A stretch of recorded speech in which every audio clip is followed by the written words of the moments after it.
You're listening to WXNA LP Nashville 101.5 FM.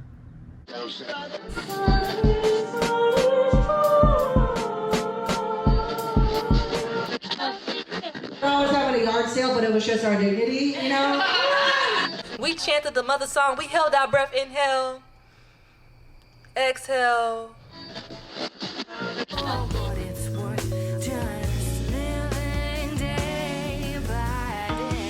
You're listening to Public Comments, an arts equity radio show on WXNA 101.5 FM, Nashville.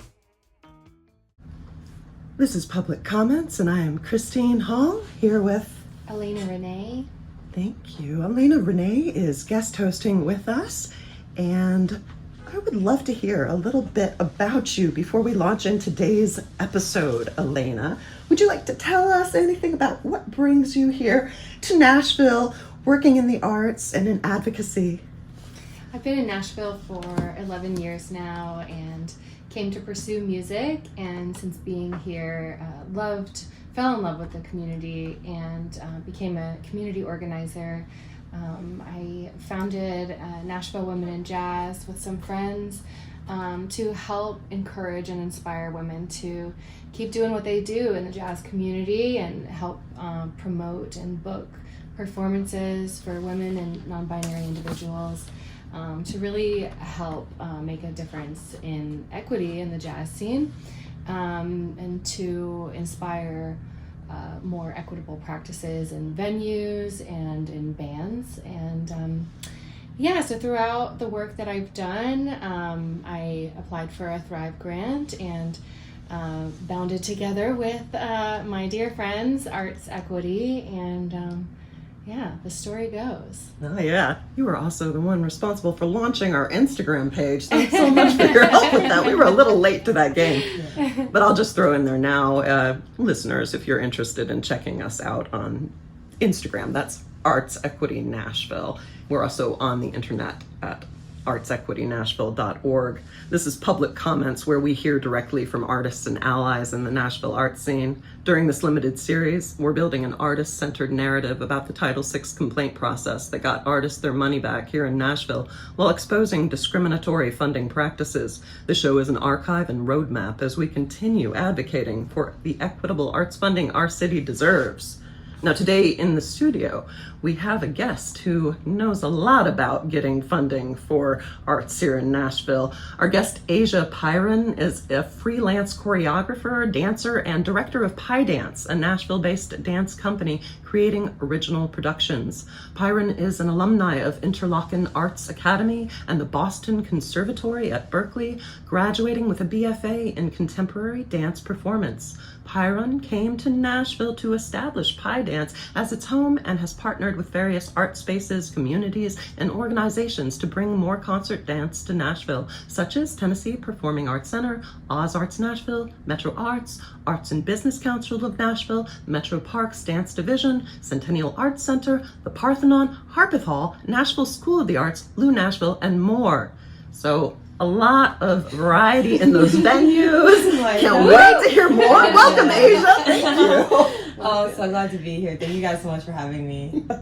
Asia was also one of our micro grantees. Last year, we partnered with Salt Weekly for the Mutual Aid Society, and that was how we really became familiar with Asia Pyron and her work. But I would love to hear more if you would like to share with us, Asia, some about your background and what brought you to the work. Yeah, absolutely. And so when I was at Boston Conservatory, it was approaching my senior year, and I was very much into choreography by that time. I had participated in a lot of Boston Conservatory's choreographic programs and composition programs. And so I found myself making work and getting really dedicated to being a choreographer and knowing that that was something I really wanted to do, but didn't know why I couldn't do it right away. Like, I felt like any choreographer usually is much older or definitely doesn't have a company until they're older or have experienced more professional dance for another company rather than just making your own.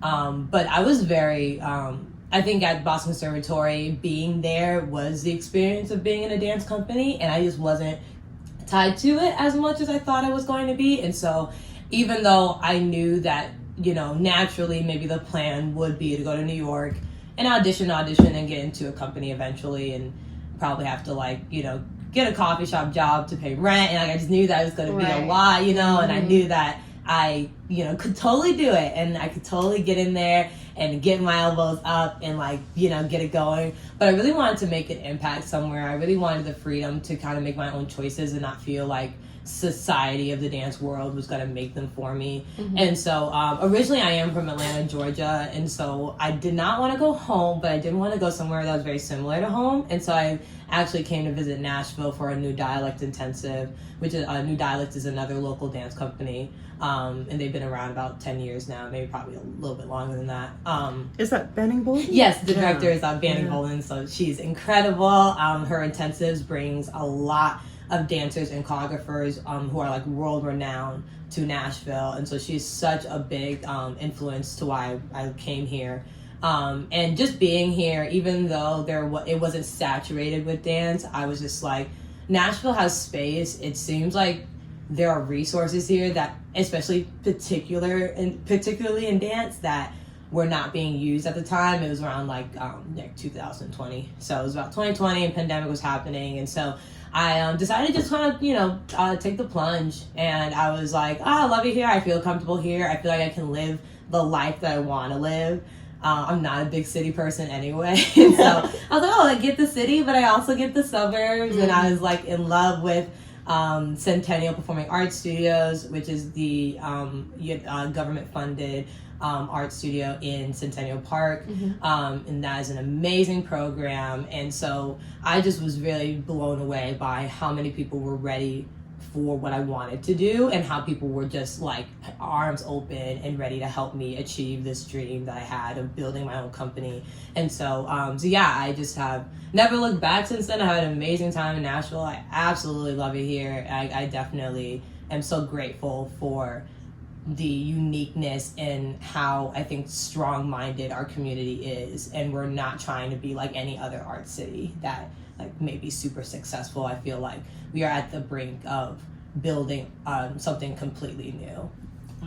That's amazing. Glad you chose Nashville. I'm glad, man. Nashville chose me. I'm very thankful. Yeah, we are so happy and fortunate to have you. I relate to what you're saying about the unique voice that Nashville has and the spirit here. I smelled it coming awake when I came here in my teens, and it kept pulling me back until finally I set down roots. I love it. It is so interesting, all the different artistic exchanges that happen.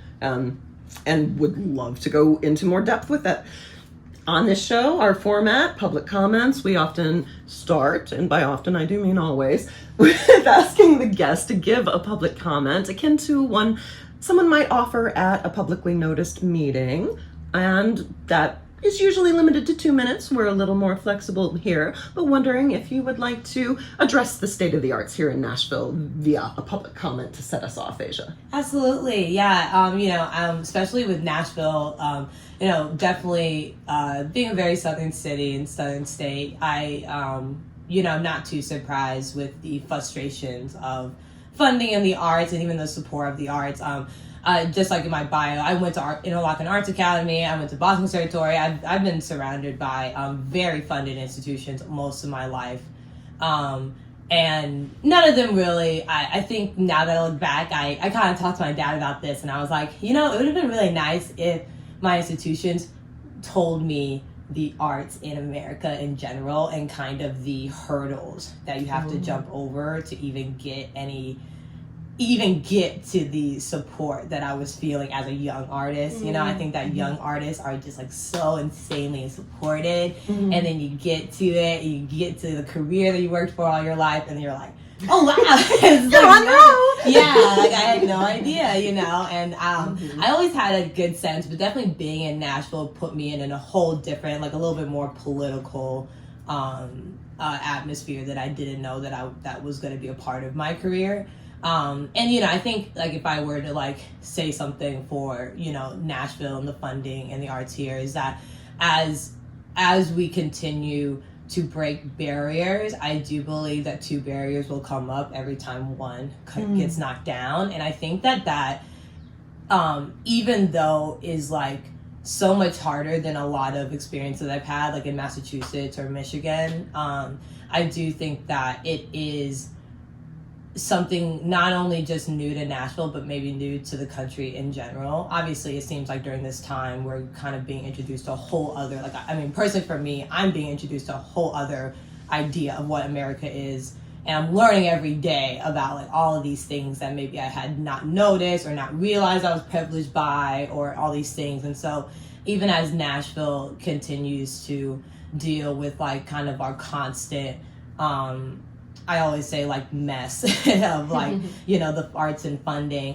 I also believe that like every barrier that we get through, we almost have to expect that there's more barriers ahead and keep forging on, which is sometimes the hardest thing to do, is knowing that we may not win the next 5 battles, but just the fight alone does bring so much of a difference to the community and getting the community more aware.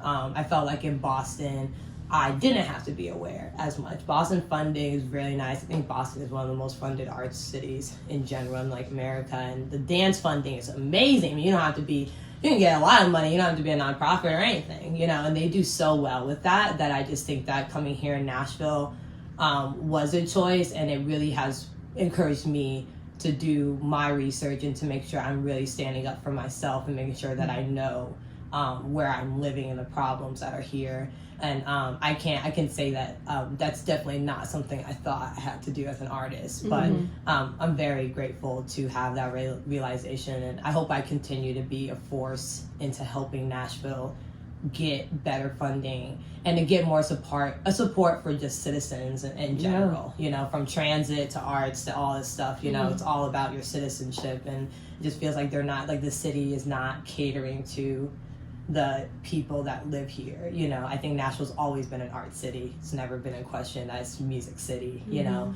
but if the city can get behind that, you know, I hate that musicians are starving. I hate that that's like usual, you know, so. The continued struggle of the South. Exactly. How have you been supported since you came to Nashville and you came to realize like the lack of funding? How have you been supported? Yeah, you know, well, first off, you know, when I first came to Nashville, I literally, one of my projects was called Pool, and it was a work I wanted to pursue in response to, me discovering the Centennial Art Center, which used to be a segregated pool back in the 60s. Yeah. And then local activist Matthew Walker and I'm so sorry, I'm like forgetting all my words right now. And Kwame Lillard was they were the main activists that came to Centennial Art Center and had wanted admission into the pool, but then was denied, and then the city council had voted that all 22 public pools in Nashville be shut down in order to avoid integration. And so Centennial Pool, even though all the other pools I think eventually did reopen, Centennial Pool was abandoned. And then in 1975, I believe, was reintroduced as the Art Center. And because it was a historical location, they had kept the actual framework of the pool, but they just had turned it upside down, where now the deep end of the pool is this grassy pit, so beautiful. There's a beautiful patio, and then there's a gallery where they have also art classes and all this amazing stuff, and it's really just a gorgeous location. And I think first going there, I had no idea. Like, I was like, why is it like this? I've never seen a building with a pit, you know, and it's gorgeous. But I was very curious, and so after talking with Josh Wagner, who's the director at Centennial Art Center, I was blown away by the historical reference and so inspired. And so I made a piece called Pool to commemorate the history of the center. It was the 50th anniversary, the year that I had proposed this idea to them. And we were able to, at first we had no funding, knowing that Centennial Art Center didn't have the ability to fund us, but they had the ability to give us a space, which was great. But then Centennial Performing Arts Studios, Catherine Wilkening, who's the director there, was very supportive of the project and had offered us studio space. And so she had donated probably 48 hours of studio space or something like that for our show. And so that was a huge expense that was taken care of, that I'm so grateful for. And then with the help of Centennial Arts Center and Centennial Performing Arts Studios, we were able to apply for the Metro Arts Thrive grant, which I received, which is super helpful. And then we also applied for the South Arts grant for the cross-sector impact grant.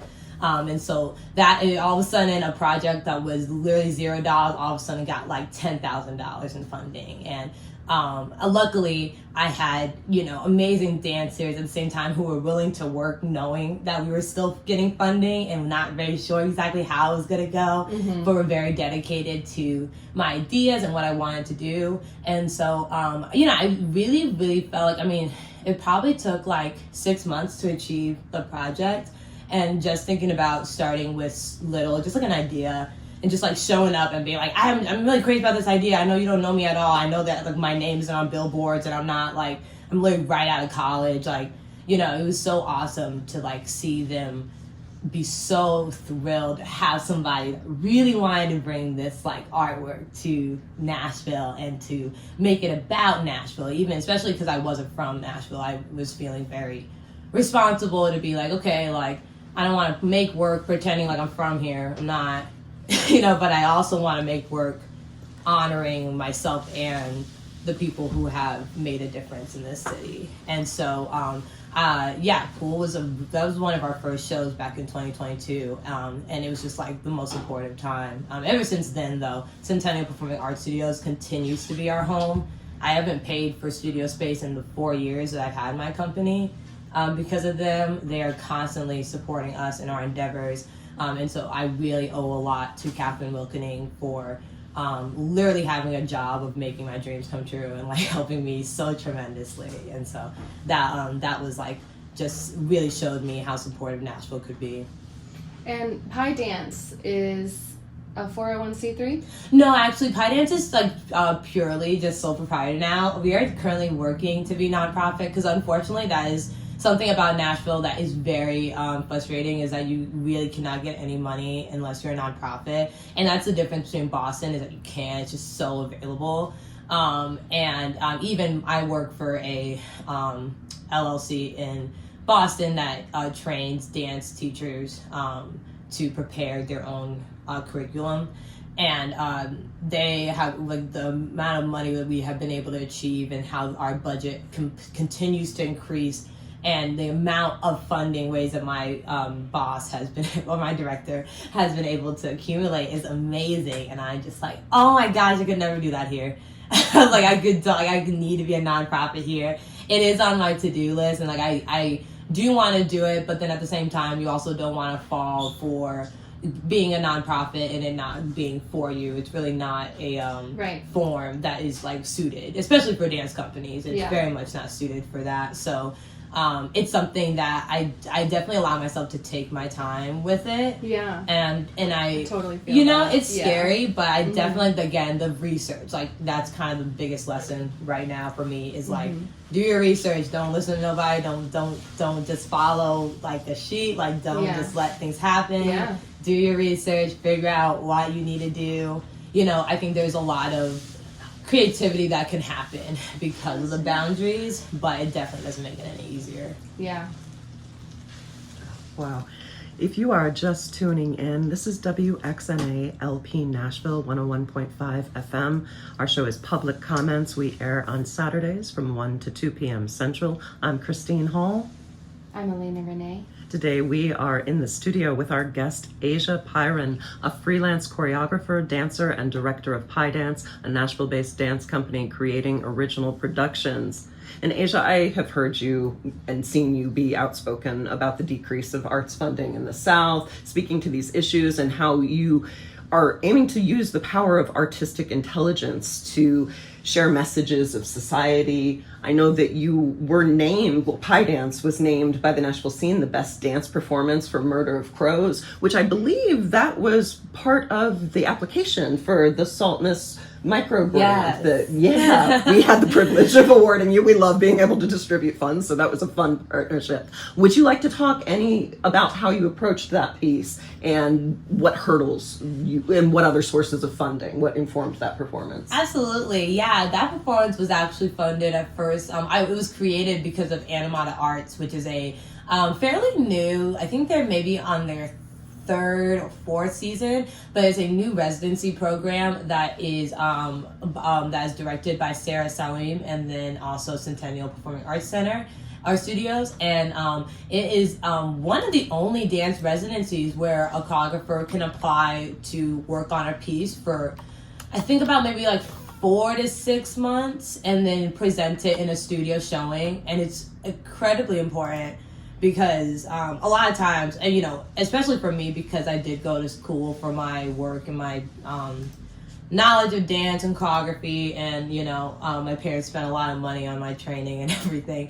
It is very important that we have actual resources where people who didn't get to have that chance to do what I did actually get to experience working on art for a long period of time. Like, a lot of times I've trained so much so that I could probably make a whole piece in a day if I needed to, if I was like paid like a lot or something. But and essentially, it can be super draining to just like make something and it to be so good or to be whatever people expect it to be in such a short time.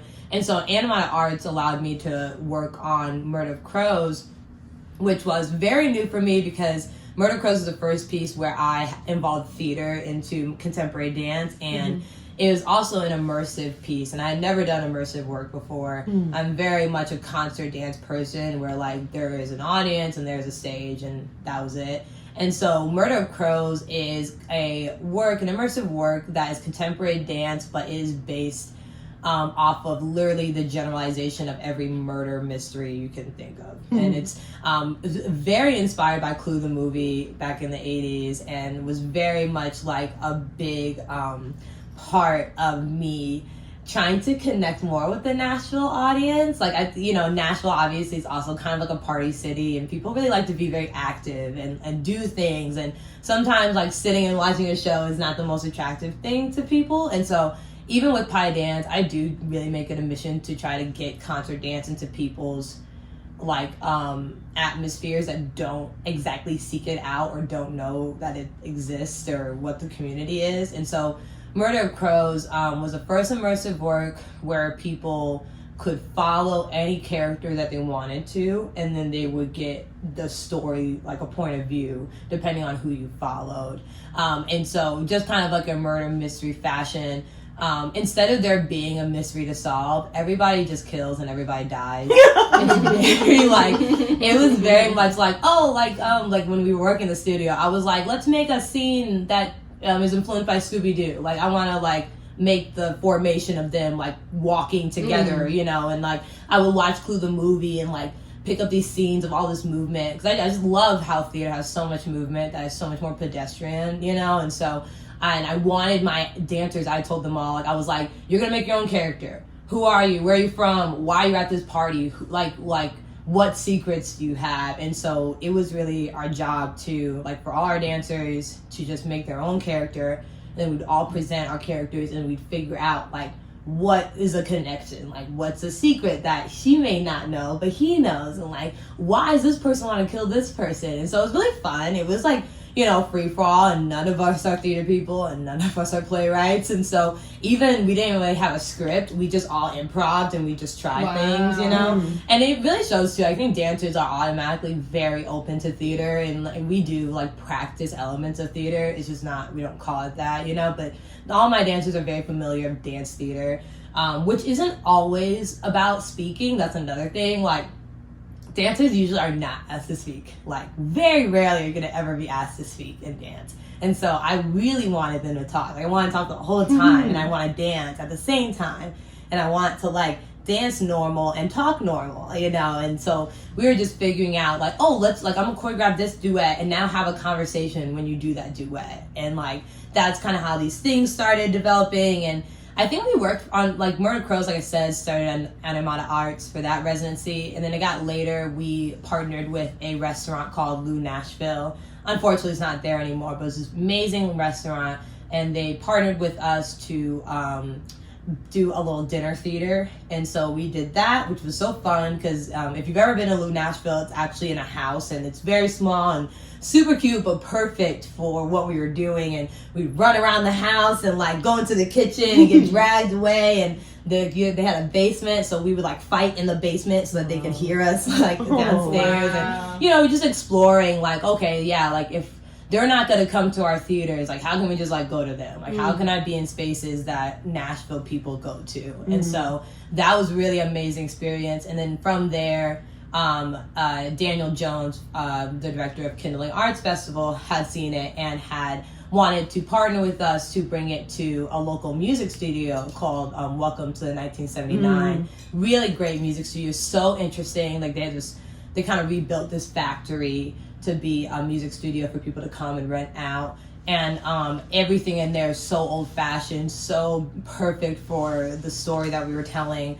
And we were actually so used to bringing all this furniture in anytime we perform it. But for once, we didn't need to because, they had it all. It was like the coolest place. And so we then did I think it was like a 3-day show, or like 4 shows over the weekend at that studio. And that's when we really got it to be very immersive because it was multiple rooms and like different, like 2 floors. And we really had to if you ever seen Sleep No More, which is a show in New York and London, it's very much like that, where you are just like going through a whole building and trying to organize this whole dance in multiple rooms going on at the same time. And so that show was just like such an amazing experience, especially because it was so different from anything that I've done, and I've just never seen the Nashville community show up like the way they did. And it was just like so fitting because it was like in a local company and business who love Nashville and take care of it. And I felt like people were from Nashville, love Nashville. And I was just to have the Nashville scene vote as best performance was like a cherry on top, because I just was like, even though this is not a piece about racism, or it's not like really important, like it's not like I'm like sharing all this information, it's just people who are being killed in really funny ways, and like it's very like goofy, but I felt like it was still impactful, and that made me like feel so much better about the work, because I could be my silly artist self and not have things be so serious all the time. But I love serious work. But this was the first time where I literally was like trying to be so loose with it, and it just ended up being like definitely one of the most eccentric pieces I've ever made. So I'm just like so grateful that the Nashville scene voted us and came and saw it themselves. And so it really touched my heart, and my company, I owe it all to them because it was really a team effort. And so it just shows to you the magic that people who like really love Nashville, like what that can bring. Yeah. Well, I love that you are expanding the conversation of where we can meet people with art. You're broadening not just the exposure, but also the manner of connection, because honoring this joy of expression is something that enlivens people, and you're helping other people to realize their own power and voices. I love that you're encouraging dancers to speak, for instance. All of these cross-disciplinary measures that you're taking really bring an elevation, and it helps not just Nashville and is informed by what's come before, but you're lifting up the artists who exist now and who comes next. So thank you for that. Oh, thank you. I appreciate that. Yeah, I'm very like I said too, I think that as much as the dance world is very small, I feel like we are going to be super helpful with getting people more in tune with the arts community. Like I just think that dance brings a whole different element to stuff, and so the more that I can get that across to people, like the more I think it just is like so beneficial for the arts community in general. Yes, absolutely. And leaning into the unconventional and the oddity of it, you're going to reach so many more people and bring it into new places. Exactly. It's exciting. Thank you. Yeah, no, I'm just so thrilled. But even on your question too about the funding, even like you guys know, I've been working for Metro Arts, and so I have not been able to get that funding, but it has been really remarkable, especially with Salt Weekly and South Arts, and kind of just finding ways where I can. I've also had a really big realization with like ticket sales, and that's kind of all this whole element, and I think that anything, and kind of what my mentor actually expresses to me is that whenever you do have a nonprofit or whatever, like an arts organization type, you do want to have 4 streams of income. And so I have learned that even though I do need to be aware of the grant funding, I'm also need to be aware of how else I am getting that funding. And I think that truly will help it be more sustainable, because even though Massachusetts has amazing grants and they have really reliable grants, even the New England Foundation of the Arts, the dance fund for that is in extreme jeopardy right now. Even before like Trump and his pausing. But and even these huge grantors and these organizations that we rely on, even then are also unstable in ways. And I think that one thing that my mentor is in Massachusetts right now, and she does express that kind of work is not relying on one grant or one grantor, because just like in the same way, I don't know if you guys know about Cedar Lake, but Cedar Lake was a very amazing, super amazing contemporary dance company in America, and they were that's amazing. And they were fully funded by the heiress of Walmart, and then one day she just decided to stop. So the company completely fell out. And a lot of companies, a lot of companies run like that. And so I think that's another realization. My mentor is always Asia, you don't want to just be funded by some rich people, right? And I'm no. I'm just trying to figure out how to do it right. And so I just kind of learning about that, learning as Pi Dance is getting more opportunities, I have noticed that ticket sales are very much a contribution to our funding as well, and trying to balance that out, trying to balance that idea that there should be multiple streams of funding and not just hoping and crossing your fingers for one, Well, yeah, staking survivability to multiple points definitely it helps ensure sustainability, and looking to create more of those streams and connections as you branch out into the community and you do these cross-disciplinary actions and you go into venues that may not be a usual place that you would see dance. You're making all these connections, but you're building community. Yes. And when we can support one another as community, then we're really realizing the dream. Exactly. I even think about that all the time, a lot, as a choreographer, I think any artist that wants to be a really good artist, you forget how important community is to that. And I think that was one thing I'm very grateful for Nashville, is that in college I thought, I'm doing it for me, I'm getting commissions for me, I'll make sure I'm getting rich, I don't know who's getting rich, but I'm gonna do it, and now especially moving here, I'm oh man, obviously I don't want to be a starving artist, but if I'm not connecting with my community, then this idea of wealth in the arts is totally different in my head. Now I'm community is the wealth. That's the real thing, and even with some of the people that I admire who I think maybe just blew up as choreographers one day, and I'm oh no, these people know everybody. Yeah. They communicate with everybody. They are doing favors for people. They are, it's not just about favors, but they are supporting other communities, and that community is giving back to them. And so, so that really showed me, I was just thinking that it's thinking that art is selfish is the wrong way to go. You know what I mean? Thinking that way is just totally, I think, such a trick, something that you think that you're looking at, but you're really not. You have no idea the amount of communities people can touch and how those communities lift those people up. So definitely Nashville, especially because technically I did start my company in Boston when I was at school, and so coming out of college, I was all my college friends like my work, but I have no idea what's gonna happen when I come here. And so I'm really grateful that people are recognizing my work and enjoying it, because I just want to touch as many communities as I can to get that support. How do you think the community has changed since you came to Nashville, based on the impact that you've had? Yeah, I think personally, if I really bring it to a microscopic point of view with just the dance community, it has changed so drastically. I feel especially in the pandemic, and again, props to New Dialect. New Dialect New Dialect is just such an amazing company. They have gotten so much awareness to Nashville in general. I probably wouldn't even be here or even know that Nashville was at all. I know. Yeah, exactly. And so But you know, I think Nashville has a history, especially in the dance world, of one company being it. Like that's it, just one. And it's not the only one that exists. It's just the only one that people know about. You know what I mean? And so, and it's like no fault to New Dialect. That's amazing, but that's kind of the problems that if New Dialect stopped, or like if it wasn't here, people are like, you know, people don't know what to do, or like studios are empty because New Dialect wasn't using them. And so when I came, New Dialect was on a very just a very short hiatus. Like they just had their performance at TPAC. But they were not in the studio when I first arrived.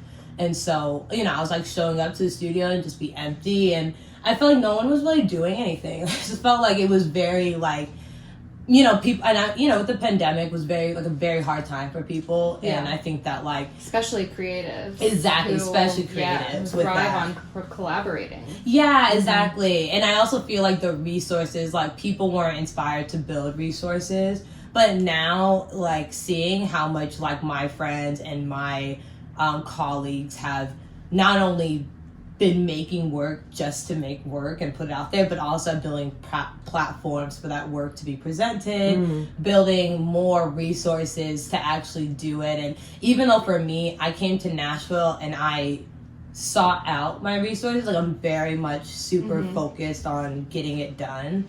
I also kind of respect that, like, some people aren't like that, and it would be nice to be able to have things where people may not know what they want yet, and they can have an experience of having kind of like those institution experience that I had of having studio space, having a little bit of money to do it, having the lights and the glam and the costumes and putting it all together so you can even figure out if you like it, or even like, you know, if you like what you're doing with your work, you know. And so it's been like, in terms of that, the last 4 years have been really good at just seeing the dance community like step up and be like, okay, like we're gonna make this a place for people to be. Like, we're inspired, and you know, I hope to inspire other people, because I did kind of come here and I was very like, I'm doing this, I'm making it happen. Like I'll tell you 1 week and you'll find out 6 months later that it did happen. I'm very like that, and so it really warms my heart when some of my dancers come up to me and they're like, what you're doing is inspiring me to do this. And like, you know, Kindling Arts Festival is a huge impact to independent artists, because they provide that opportunity to perform, and they provide that opportunity to create and trying to give as much as they can. And even though it's a very like, you know, this festival is only about a week or so, it's just like so crucial right now to have those resources. And so for the dance community alone, like even though we have a lot to go from here, it has just been amazing to even MTSU. Like I also have to give it up for Middle Tennessee State University, because they now have a dance program, and the dance program is awesome. And it's like so crucial, because at Boston Conservatory, you know, it's great that you have dancers like training to be professionals in the city, because then when they leave, most likely most of them will stay, and most of them will just serve the community. And so I'm hoping with Middle Tennessee State University that they will come to Nashville and they will see like, oh, this city is for me. And that's kind of what I feel like my job is. Like, I hope that Pi Dance can employ students and can employ professionals, because I know that that's a really hard point of Nashville, is that it's hard to be a working dancer here. And so I really just want to bring that environment so that people, so, you know, the young dancers who are training, you know, will see like, oh, like my home is like an actual valuable environment, and it is different. It's not New York, it's not LA, and that's fine, but it is here, and I can come back. And you know, little known fact too, Banning Bowman, who's the director of New Dialect, she grew up here as well and came back after traveling the world. And like, you know what I mean, without her coming back, I mean, I don't know where the Nashville dance community would be. And so it's a very like kind of just like how I see the next generation building up what we're building now. And so I have to just give a little shout out for them. Oh yeah. Yeah. Well, you mentioned that New Dialects is kind of how you thought about coming to Nashville because of the work that they were doing. And you mentioned a bit too that there kind of was only one dance company that was maybe providing all of the opportunities and receiving all of the opportunities to be able to provide opportunities to others. And you came and you started your own thing pretty quickly, it seems. Yeah. And you felt empowered to do so, maybe because of your background or because New Dialects was so welcoming to you. But we so often see in the creative community in Nashville specifically that we can speak to, that there is so much gatekeeping. Right. And now we are seeing Metro Nashville want to control creatives even more by forcing artists to partner with nonprofits and institutions in order to create and receive Metro money. Right. How do you think we can move forward with, even like we mentioned before, we take one step forward and it's always two steps back? Right, exactly. How do you, with the work that you've done and the work that you see coming and how you want to inspire this next generation, what do you think those next steps are? Yeah, I mean, I really think that in order for, and I think especially in my point of view with my experience in Boston, again, because I just really admire their funding, I do think that, like, personally for me, the partnering with other organizations, even though, like, I totally understand wanting to do, like, it on your own, especially if you do have the credentials to do so, like, that's a whole other conversation. But I think sometimes I'm very grateful with Metro Arts Thrive. I had to partner with an organization in order to get that. And I don't know where I would be if that wasn't a requirement, because it forced me to, like, actually reach out to my community. And so I'm a little bit, like, I totally understand both sides of it, but I'm a little, like, I always tell, especially young choreographers who ask me how I even got here, I'm like, it's because, like, and like we just said, like, connect with your community, look for resources. There are people that can give it to you. I don't think that you should be tied to someone when it comes to, like, giving money to them. There's a whole other aspect that I try not to be involved with. Like, if I can make sure that we are getting solely all the funding, and that specifically with Centennial Performing Arts Studios, because it's a government funded organization, they can't get any of the money that I got from Metro Arts or anything. So that was all for me. And so I actually ended up finding a really perfect partnership that was able to last years after the funding of Metro Arts Thrive.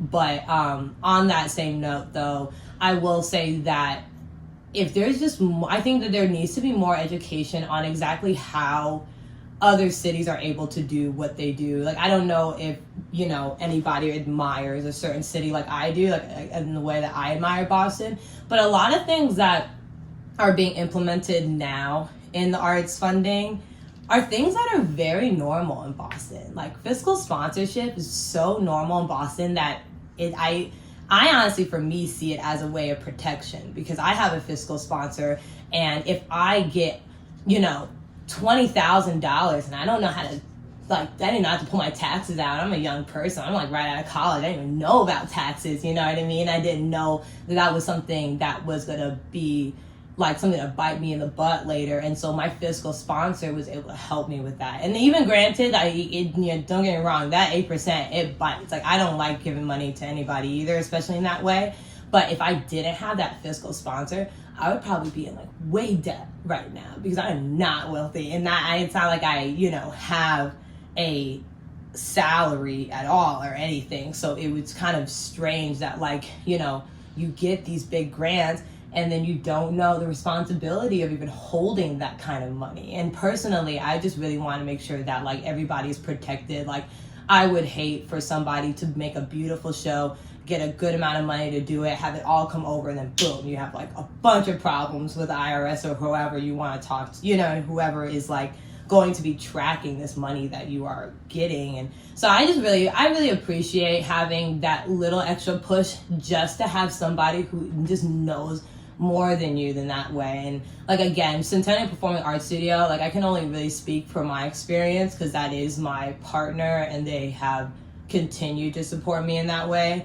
And again, like, I'm not saying like they do my taxes and they're not even my fiscal sponsor, but the things that are happening in Boston, the kind of funding that's happening in Boston, they all kind of require these like types of things that really, I think, solidify and protect an artist. And so I want to see Nashville go forward into being more informative of exactly what these things are, and not just passing judgment or passing an opinion about your opinion about what the thing is. Like, personally for me, fiscal sponsorship has been very helpful for me. It's been very helpful for my finances. It's been very helpful for my taxes. Like, it's great that I have something that is completely separated from my personal thing. You know what I mean? I got an LLC because I want to make sure that pie dance or something that happens in my dance training or me as an educator, that I don't get sued and lose everything that I have. These are things that like college and institutions did not teach me. I had to totally either find somebody to teach me or figure it out the hard way, which is getting a big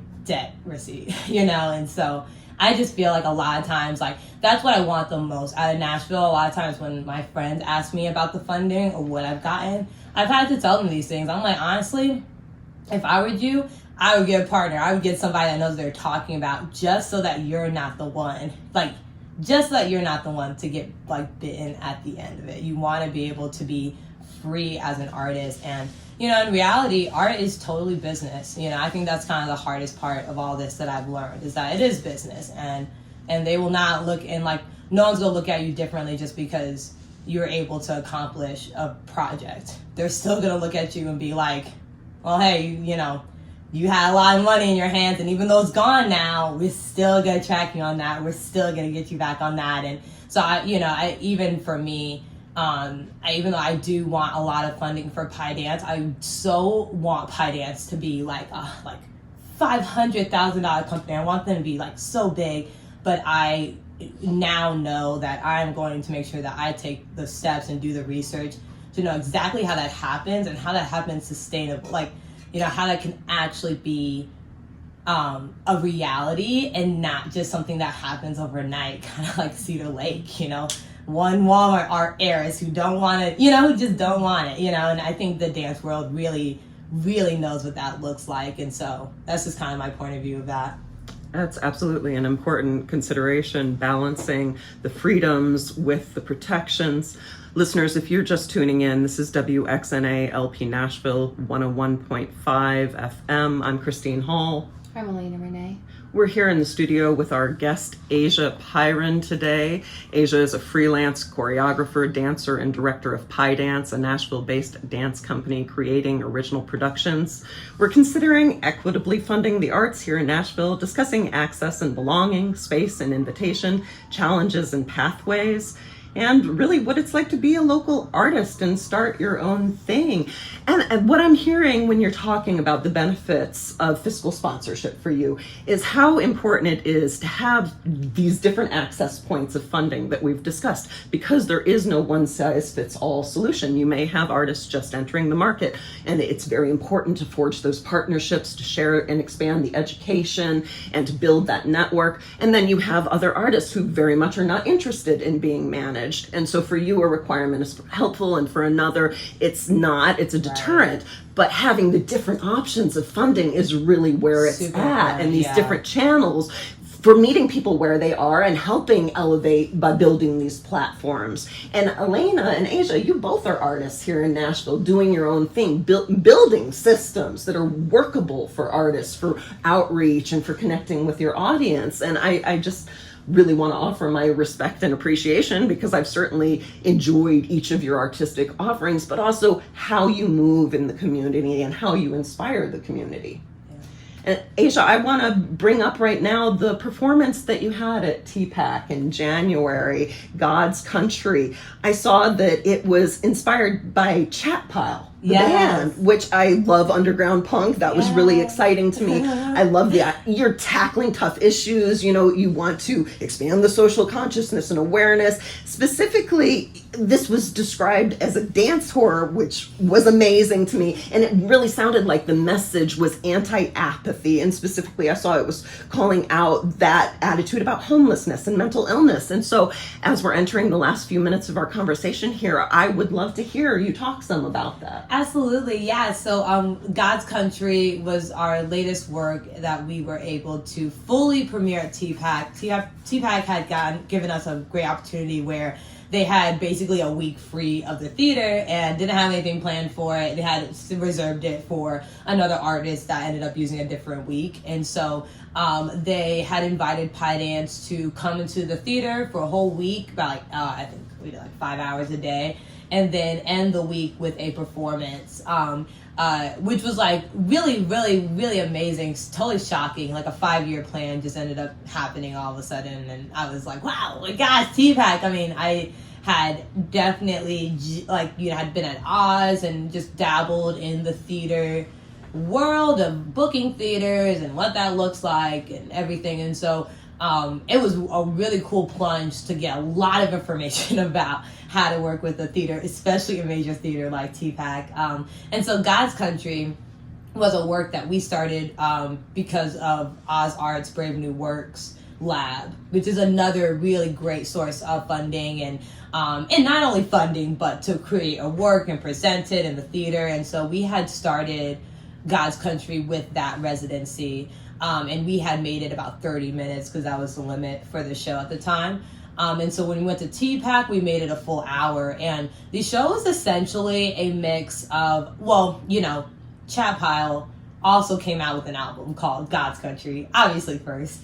And when I listened to it, I wasn't a big metal person. I liked punk. I like Devo. I love, classic rock. I was kind of that person, but I didn't really necessarily like metal. I didn't know much about it, And so my boyfriend actually was listening to it, and I was like, this, most of the time you're just focusing so much on the screaming that I don't really pay attention to the words. But I started paying attention to the words, and there's particularly one song called Why.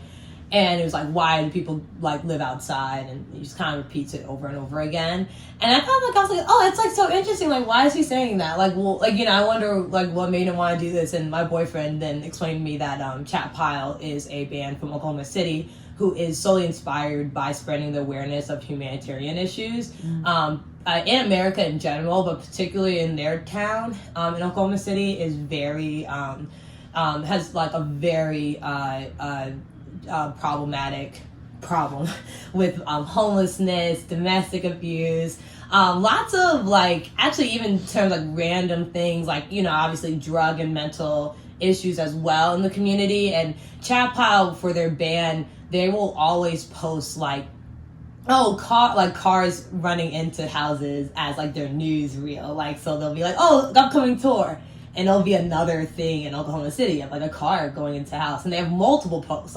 This happens quite frequently, which is very interesting. And actually one of my dancers from Oklahoma City and said that when he was a young kid, a car had crashed into his house. Oh my God. And it's very interesting. Obviously people are why is that? And I'm the general census is that because of, mental health issues or drug abuse or anything like that these kind of horrific things happen. And so Chat Pile's inspiration for God's Country is to really show the American horror story to them and their point of view. And I was really inspired by that. I think I just didn't know what metal was about, and I didn't know wasn't really familiar with the culture exactly. And so I just kind of thought it was really powerful that this band was making work about this problem that surrounds their city, and how tourism really causes this problem, especially in the Midwest. And I think anybody who's from the Midwest can relate to things being swept under the rug and not really noticed, not really cared about, when it comes to food deserts or things like that, just kind of are always kind of just over the head. And so I thought it was really beautiful. And so I was really inspired to make a piece, and I also was really inspired by the fact that anytime I went to a show, a punk show, a metal show, I felt like the mosh pits and the movement that was happening was just so surprising to me. And I was like, oh my gosh, I was like, I totally relate to this. I was like, I didn't expect to relate to this so much, but this is kind of just improv. Yeah. And everybody knows what's happening. When you open up the circle, everybody knows what that is. Everybody can tell when the wall of death is happening. Even crowd surfing is so cool to me, because I think that at first people are so nervous to get lifted up in the air. But in these scenes, like, they just don't, like, it's just this willingness to just go. And there's a trust there. Yeah, too. Exactly. There's a trust within the community, Yeah. and I was like in love. And I started mosh pitting a lot. Like, now I do it like all the time because like it's just so awesome for me. And I just think it's incredible how I can be there for 2 minutes and be like wiped out. And I think it's a beautiful celebration of the kind of music that's playing. They're very connected with the person on stage, and then they're also connected with each other. And granted, there are definitely some metal concerts that my boyfriend would never take me to because it does get violent, and I totally understand. Like, you know, there are some ones that are very violent, but the ones that I felt were very like understanding, especially in Nashville, like more women are starting to show up in these spaces, you know, and like, you know, usually it is like mostly like angry white men, which don't really sound that great, you know, to be at. And so I started, especially in Nashville, even when I see black women leading these bands, like, I think it's really beautiful. And I'm like, oh my God. And, you know, it actually, you know, that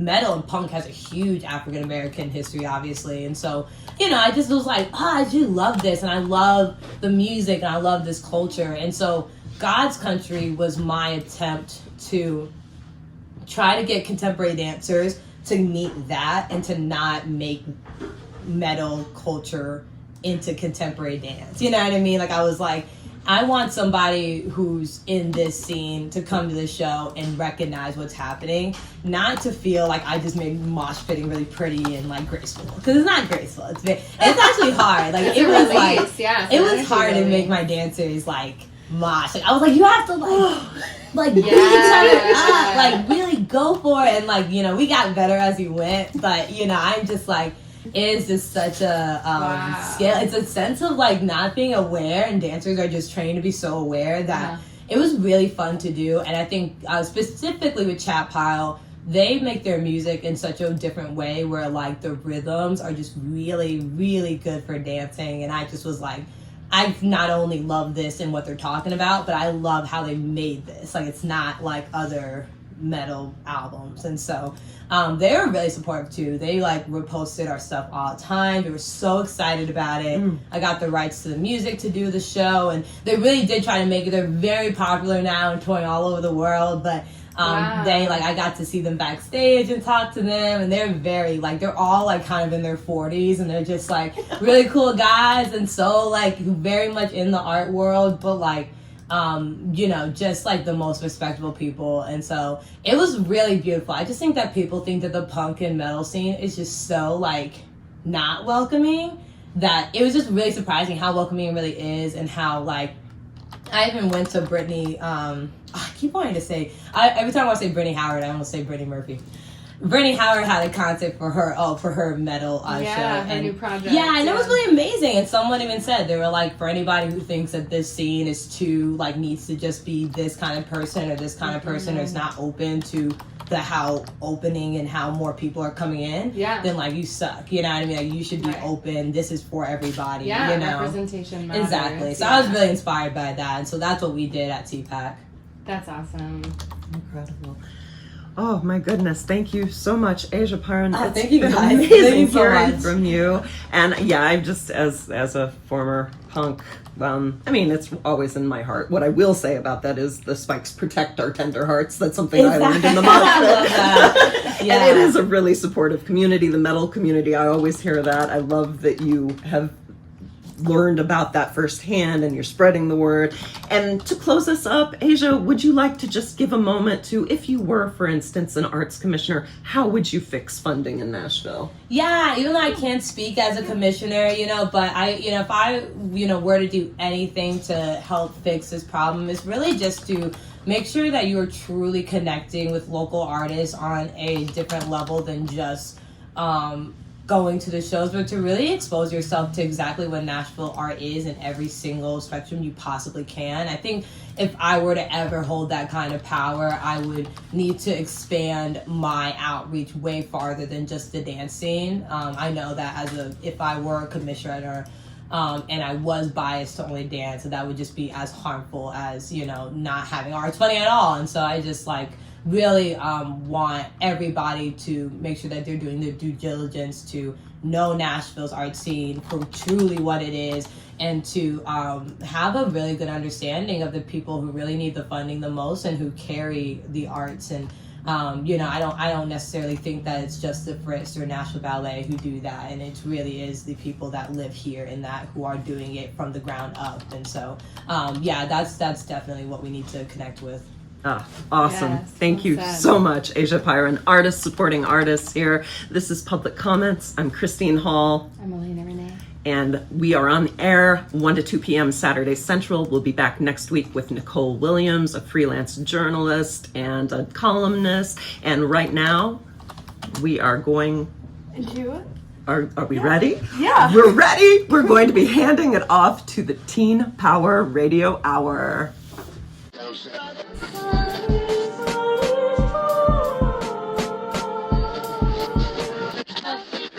I was having a yard sale, but it was just our dignity, you know? We chanted the mother song. We held our breath. Inhale. Exhale.